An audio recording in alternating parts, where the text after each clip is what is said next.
then know, and they can target the church. And, you know, part of targeting and shelling is try to get a lot of people in a place at the same time. So they sent out a secret message that it would happen at a certain time of day. I think it was 7 o'clock in the end. But I went with a colleague of mine who is now dead. He was a wonderful journalist who was murdered in Sierra Leone when we were working there together on another terrible war. But the two of us climbed up to the top of the church, and we saw the soldiers come in from the front line, the Catholic soldiers. Like, they kind of shuffled in, and they went to receive communion.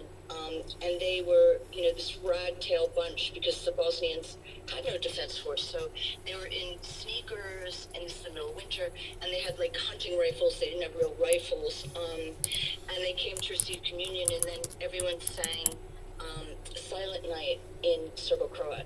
And it was just one of the most remarkable memories of my life. And everywhere I went in war zones, whether it was Baghdad, Mosul, you know, Cairo, wherever I was, Gaza, I always go to churches, because I always feel like personally it's solace, but also it gives me a handle on how people are thinking and living. And so it's very much a part of, as I tell people, it is my moral compass, essentially. I really appreciate you sharing that personal reflection on the role that faith has played in your life and sustaining you through some very difficult times. And it really comes out, I think, in the book, in the 4 communities that you look at, the Christian ancient communities in Gaza, in Iraq, in Syria, in Egypt. You know, give us a sense of how faith sustains them. So they are, of course, facing heartbreaking discrimination, persecution, horrific violence, as you recount in detail in the book.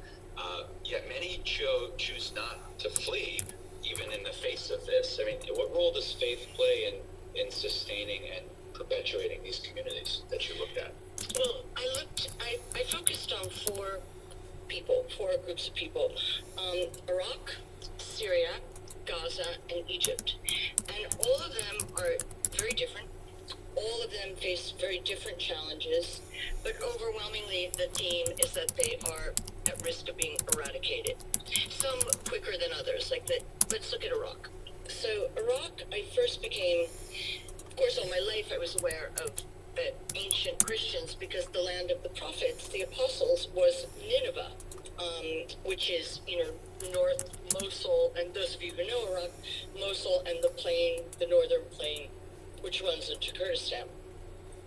And it's where Jonah and the whale, or St. Thomas the Apostle, or all of the apostles who basically went there to be evangelical, to bear witness, and to gain more from their flock.